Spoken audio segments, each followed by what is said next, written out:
माननीय प्रधानमंत्री जी श्री नरेंद्र मोदी जी, माननीय अध्यक्ष लोकसभा श्री ओम बिरला जी, माननीय उपसभापति राज्यसभा श्री हरवंश जी, माननीय मंत्री संसदीय कार्य मंत्रालय श्री प्रहलाद जोशी जी, माननीय राज्य मंत्री आवास एवं शहरी कार्य श्री हरदीप सिंह पुरी जी, माननीय सभापति आवास समिति राज्यसभा श्री ओम प्रकाश माथुर जी, माननीय सभापति आवास समिति लोकसभा श्री CR पाटिल जी, यहाँ उपस्थित सभी माननीय मंत्रीगण, माननीय सांसदगण, लोकसभा सचिवालय और राज्यसभा सचिवालय के अधिकारीगण, मीडिया के हमारे बंधु और सभी देवियों और सज्जनों, आज हम यहाँ नॉर्थ एवेन्यू डुप्लेक्स फ्लैटों के उद्घाटन समारोह में एकत्रित हुए हैं और मैं सबसे पहले माननीय अध्यक्ष लोकसभा श्री ओम बिरला जी से निवेदन करना चाहूँगी कि वे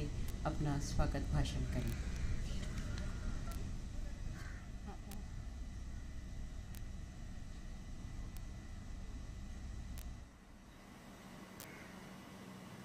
मुझे ये बताते प्रसन्नता हो रही कि नई बनी 36 state of the art north Avenue duplex का उद्घाटन माननीय प्रधानमंत्री जी के कर कमलों के द्वारा हो रहा है। इस निर्माण का शिलान्यास 11 अप्रैल 2017 को तत्कालीन माननीय अध्यक्ष श्रीमती सुमित्रा महाजन जी के द्वारा किया गया। मुझे कहते हुए खुशी हो रही है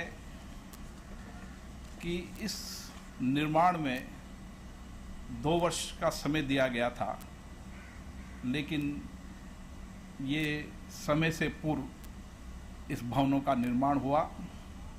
ये परिसर सभी प्रकार की अत्याधुनिक सुविधाओं एवं तकनीकों से सुसज्जित है। इसमें माननीय संसद सदस्यों से मिलने वाले संसदीय क्षेत्र के लोगों की सुविधाओं और उनके हितों का विशेष रूप से ख्याल रखा गया है। इन घरों में रेन वाटर हार्वेस्टिंग सिस्टम, सौर ऊर्जा से बिजली और जो नई तकनीकी का उपयोग इन भवनों के निर्माण में किया गया है। मैं इस मौके पर माननीय प्रधानमंत्री जी का बहुत बहुत आभार व्यक्त करता हूं कि उन्होंने इस भवनों के उद्घाटन के लिए हमें समय दिया। मैं माननीय प्रधानमंत्री जी से आग्रह करूंगा कि वह आपको संबोधित करें।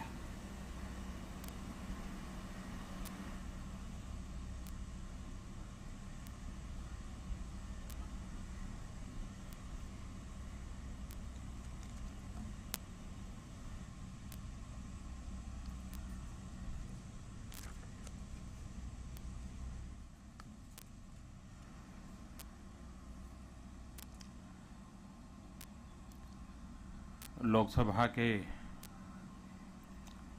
यशस्वी स्पीकर श्रीमान ओम बिरला जी,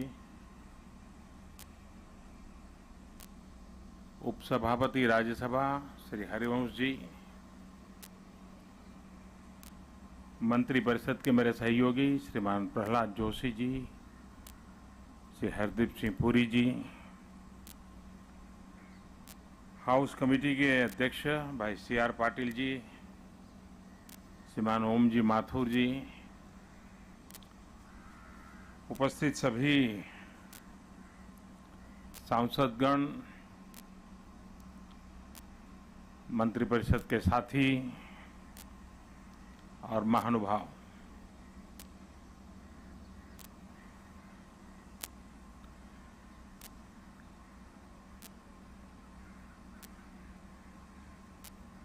आमतौर पर यह अनुभव आ रहा है कि जब नया सत्र शुरू होता है तब सांसदों को रहने की व्यवस्था की बहुत असुविधा रहती है। लंबे अरसे तक होटल्स बुक करने पड़ते हैं और जैसे जैसे खाली होते हैं फिर उसको ठीक ठाक करो, फिर आओ, तो एक ऐसा चक्र चलता रहता है कि उसमें से बाहर आने का एक सुविचारित प्रयास कि अब व्यवस्थाओं को स्थायी रूप से कैसे विकसित करें और बदलते समय के अनुकूल व्यवस्थाएं कैसे विकसित करें।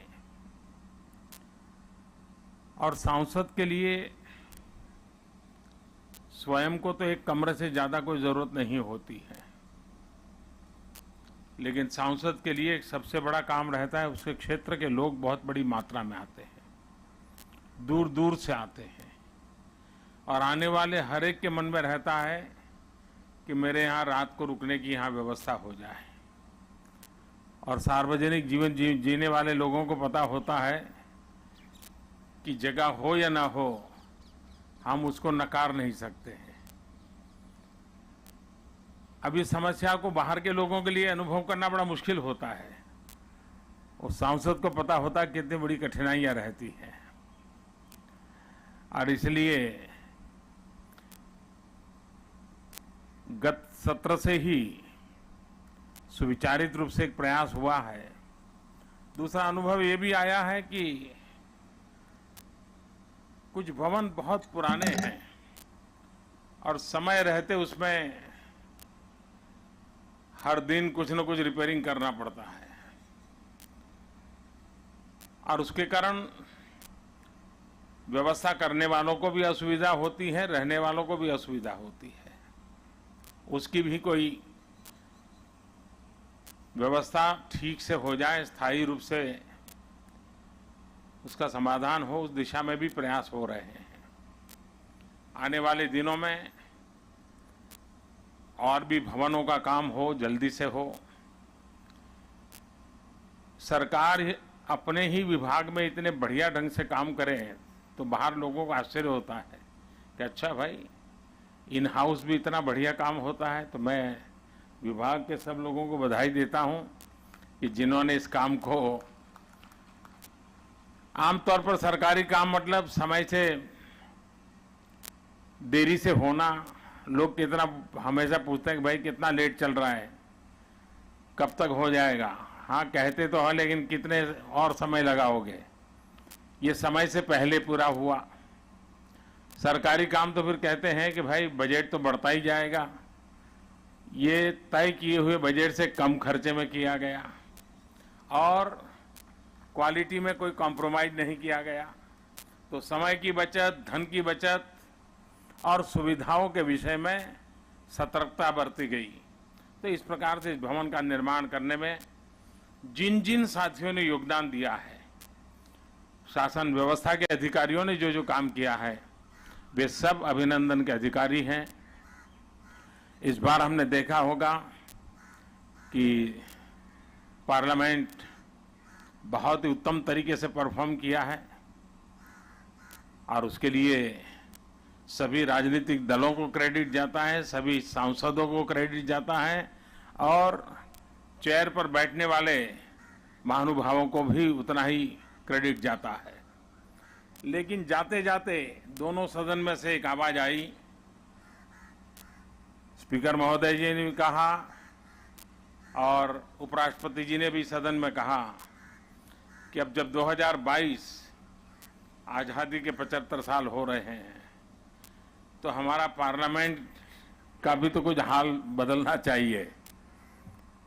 ये बात सही है कि मैं पिछले 5 साल से लगातार इस बात को सांसदों की तरफ से सुन रहा हूं। मीडिया जगत के मित्र भी बार बार कहते रहते हैं कि भैया बहुत पुराना हो गया, कुछ बदल कीजिए, आधुनिक व्यवस्थाओं से विकसित किया जाए। और जब सदन में से ही मांग आई है तो सरकार ने इसको गंभीरता से लिया है। इस प्रकार से इसी पार्लियामेंट का भवन का उपयोग करते हुए अंदर व्यवस्थाओं को कैसे आधुनिक किया जा सके, या फिर कोई और बनाना पड़े भवन, तो उस पर अधिकारी दिमाग अपना खपा रहे हैं। और मैंने उनसे आग्रह किया है कि हो सके उतना जल्दी हो, ताकि आजादी के 75 साल के साथ इस काम को भी अगर हम कर सकते हैं तो करना चाहिए। वैसे समय बहुत कम बचा है, लेकिन फिर भी कोशिश करनी चाहिए। लेकिन मैं फिर एक बार सभी सांसद जनों को, इस नई व्यवस्थाएं विकसित हो रही हैं, उन सबको बहुत बहुत बधाई देता हूं, शुभकामनाएं देता हूं। मैं मंच पर बैठे हुए सभी महानुभाव, उनका कुछ न कुछ इसमें योगदान रहा है, उनका भी बहुत धन्यवाद करता हूं। धन्यवाद साथियों।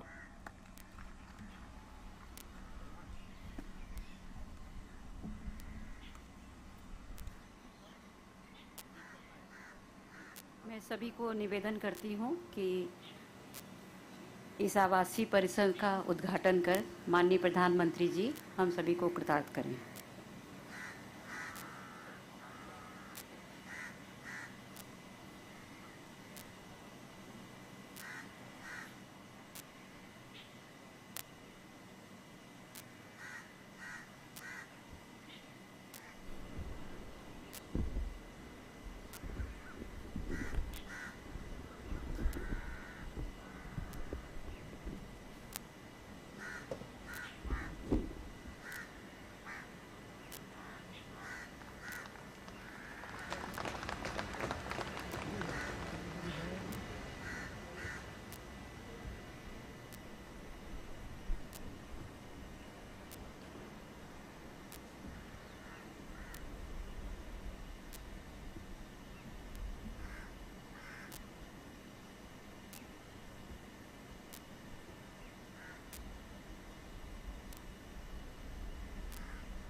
बेसमेंट भी नहीं तो ये सर ऑफिस है, ऑफिस के लिए सर से जा सकते हैं, सीढ़ी से जा सकते हैं। ऊपर सर 3 बेडरूम ऊपर है सर, 1 बेडरूम नीचे है।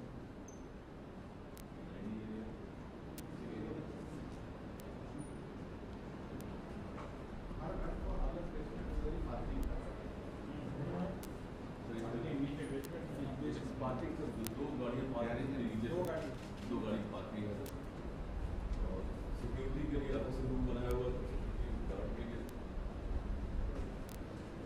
सेपरेट एंट्री है। ऊपर 2 टेरेस है sir, family bed ground area sir. इधर 1 बेडरूम, ये बेडरूम, 2 बेडरूम इधर है।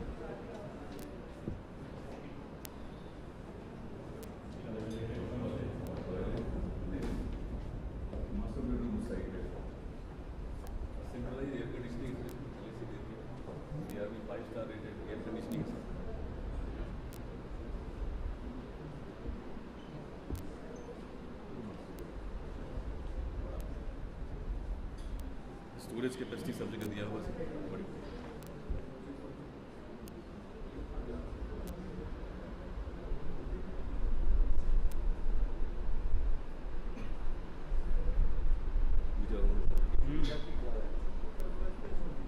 आपने यहाँ रहना तय कर लिया है? हाँ